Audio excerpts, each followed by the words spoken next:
wenda uramutse ukoze nk'imibonano mpuzabitsina wakoresha agakingirizo kubera iki? kubera ko numva aribwo nyine n'abandi safe. The Zoom TV 24 abakobwa bumva yuko nyine gukoresha agakingirizo wenda atari ibintu wenda by'ibisirimu ubafata gute?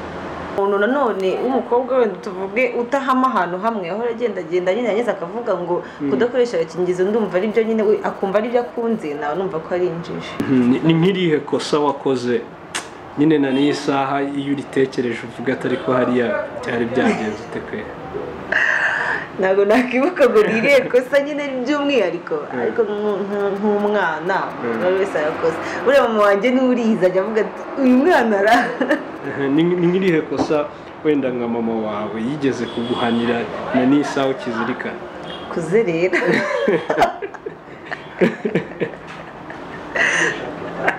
Kuzerera?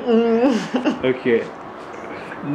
N'urugero hari nk'ukuntu umuntu aba yaragiye akora nk'udukoryo dutandukanye. Ni nk'akahe gakoryo wakoze na n'isaha iyo ugatekereje useka? Ndi umwana. Rimwe nigeze kuba ndi kumwe na murumuna wanjye duhagarara ku meza y'icyuye y'ameza y'ibirahuri tubyiniraho arameneka. Iyo mbitekereje baradukubise ariko yenda kutwica.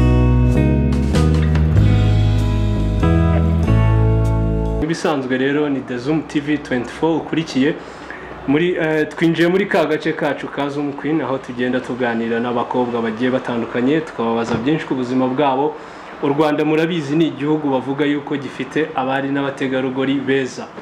Abanyamahanga barabivuga, abantu bose barabivuga, niyo mpamvu The Zoom TV 24 natwe twavuze ngo iki gice reka tukiteho tuganire n'abanyarwandakazi. Of course ni beza nimba ubipinga nyine ngende umuhamya wo kubihamya abanyarwandakazi ni beza. Niyo mpamvu natwe duca hirya no hino tugenda tubaganiriza tubabaza amakuru yabo. Ndi kumwe n'umukobwa mwiza nkuko mubibona, umukobwa mwiza vraiment. Yego batangire twibwira. Akoze nitwa Latifa Uwase. Yego Latifa Uwase. Latifa ni muntu ki? Sanzwe. Latifa ni umuntu usanzwe nyine bisanzwe.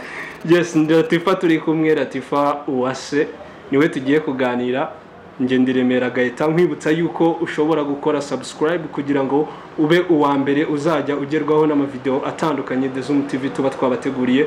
Kora subscribe. Tugiye kuganira na Latifa, tugiye kumenya byinshi kuri we.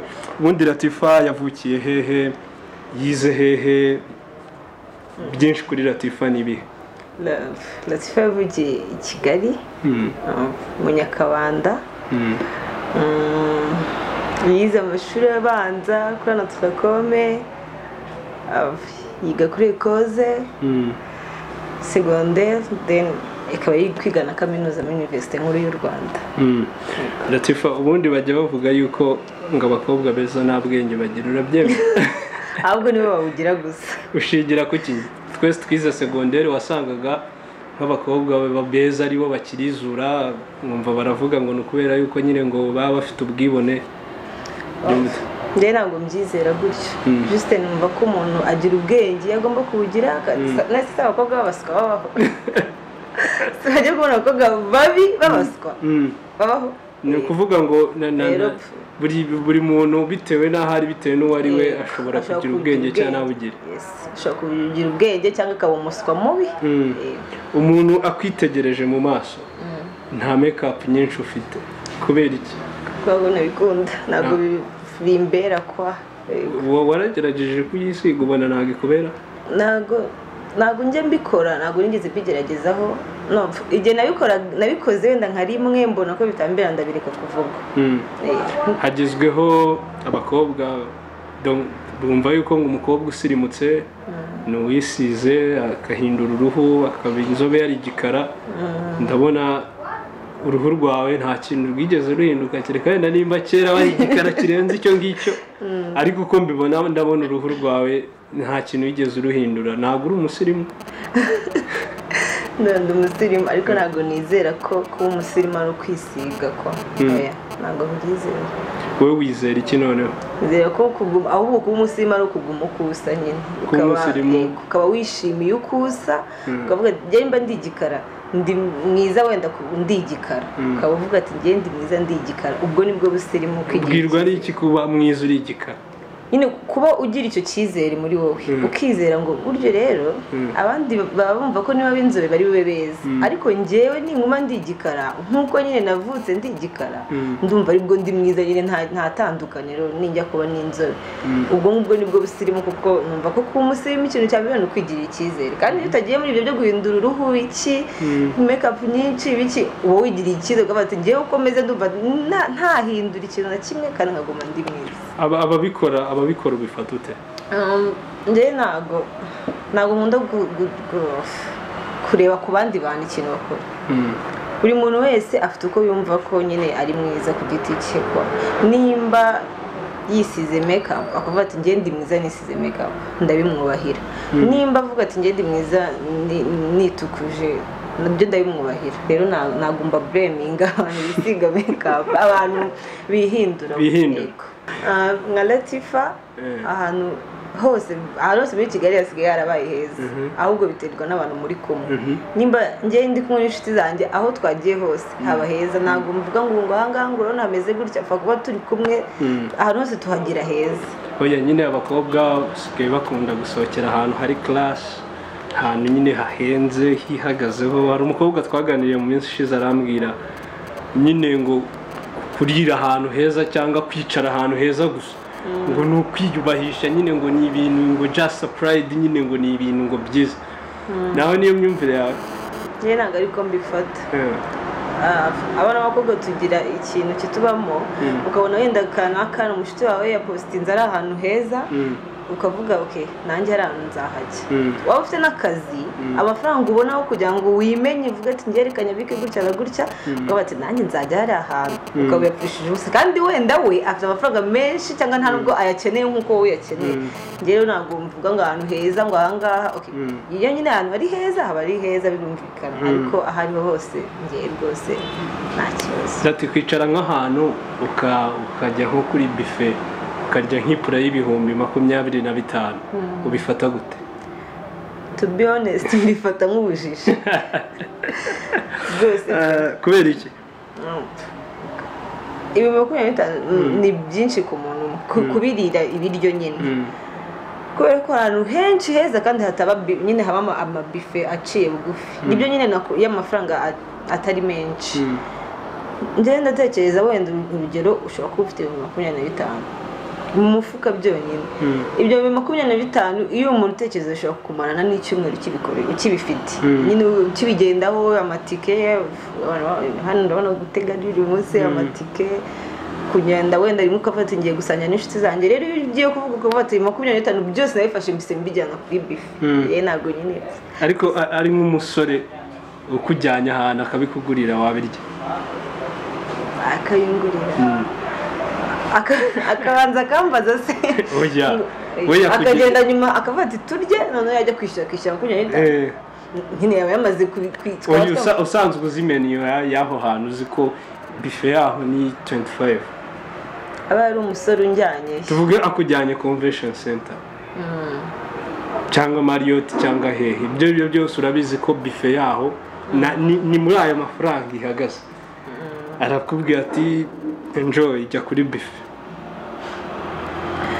aramutse ari umuntu nsohokanye nafata meni nkahitamo ibidafite amafaranga menshi aba ibyo bya 25 ari byo byonyine nyine aba ari amafaranga ya nyuma kuri ibyo narya ntago byemeye hari uwambwiye ngo ari rwo rwego rwiwe ari hasohokera nanjye nyine nagenda nanjye nkayakonsoma nta kundi nabigenza nanjye nibyo nsubije bamaye meni ibiryo bya make biriho ni ibya 25 kandi arabizi neza nyine urumva nimba umuntu agusohokanya ahantu nuko wenda asanzwe ahajya cyangwa arabizi nyine uko bimeze rero nanjye mfashe meni ngasanga ariyo mafaranga ariho kandi ariyo mafaranga ya nyuma nayarya kuko nanone ushobora kuvuga ngo yango kwa kundi y'usohoka n'umuntu wanjye ntabwo ndi buri akajya wenda bamusuzuguye cyangwa iki rero bayimfashe meni ngasanga ariyo 25 ubwo niyo narira nyine ubundi mu busanzwe ukunda kurya iki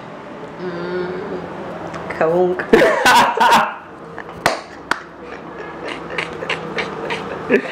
kawunga uyirisha iki?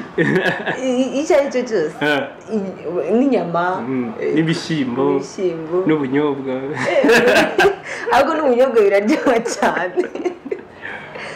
Kubera iki abandi bakobwa usanga bakunda chips, salade, inyama y'iki? Kubera iki wewe, kubera iki ukunda kawunga? Ndabizi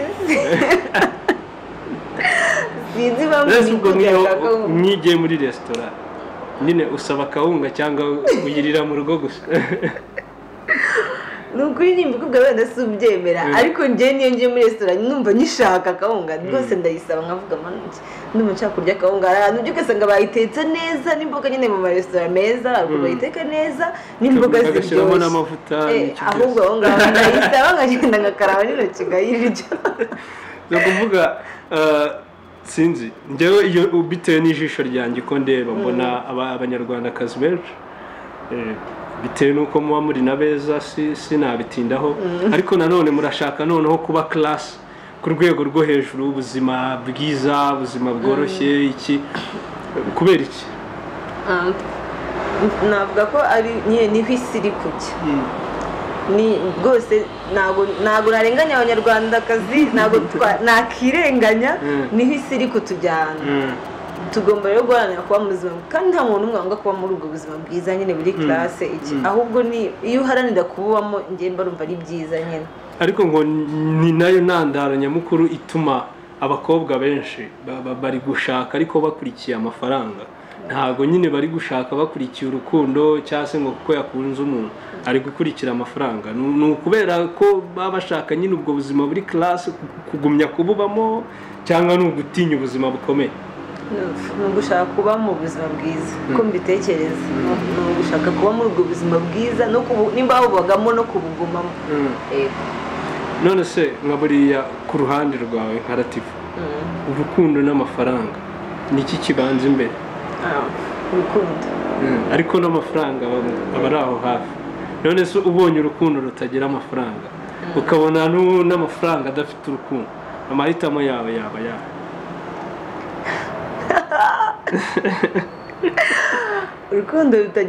urukundo rutagira amafaranga cyangwa amafaranga atagira urukundo?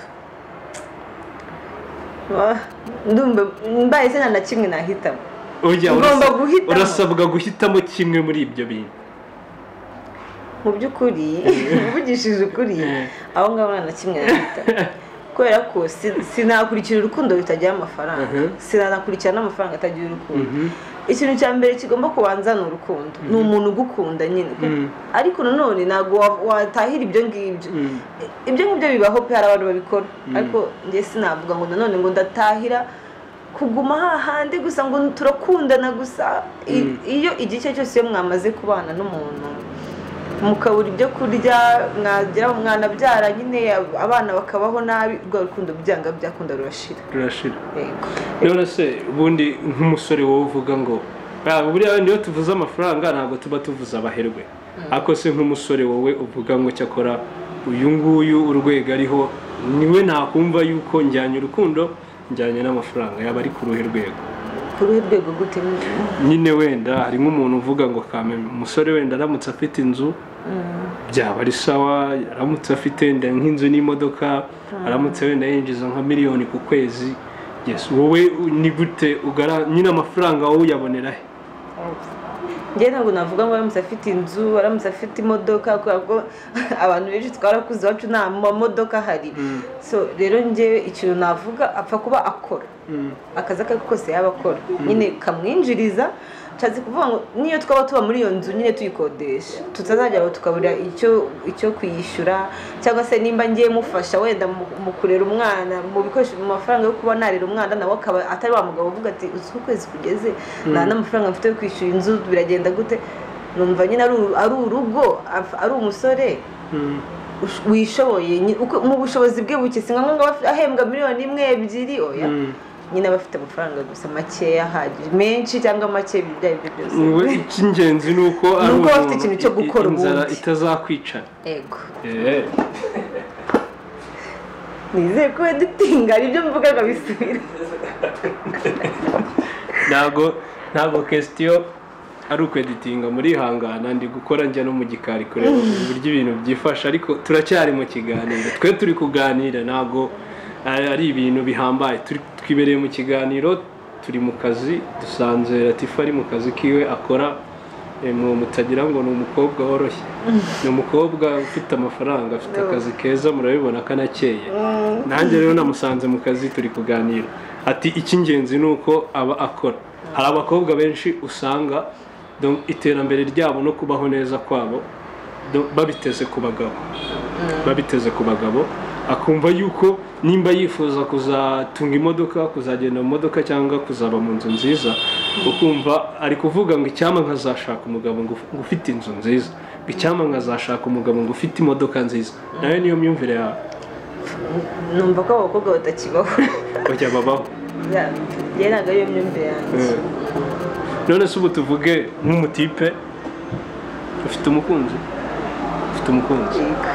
okay biroro wenda tuvuge nk'umutipe araje araguterese yujuje ibyo wifuza n'urugero ibyo ariko ntabwo yinjiza amafaranga menshi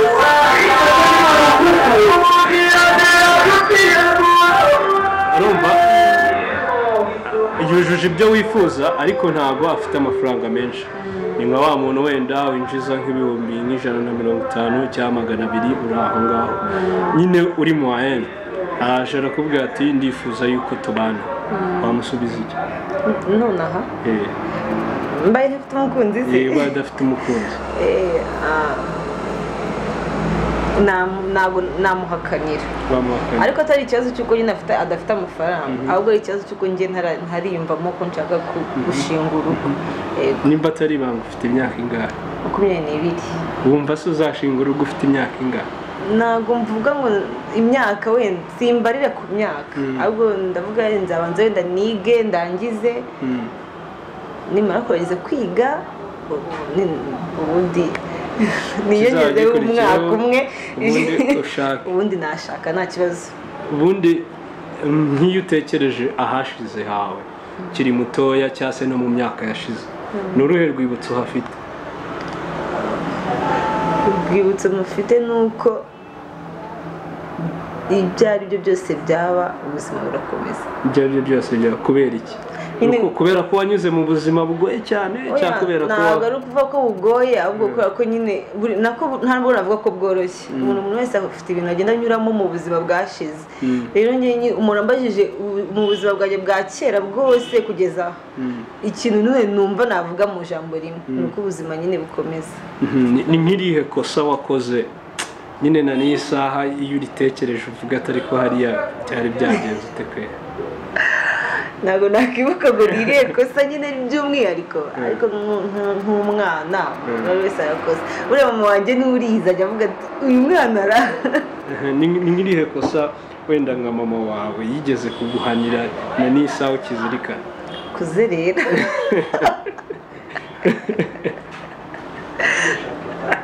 kuzerera okay n'urugero hari nk'ukuntu umuntu aba yaragiye akora nk'udukoryo dutandukanye ni nk'akahe gakoryo wakoze na n'isaha iyo ugatekereje useka ndi umwana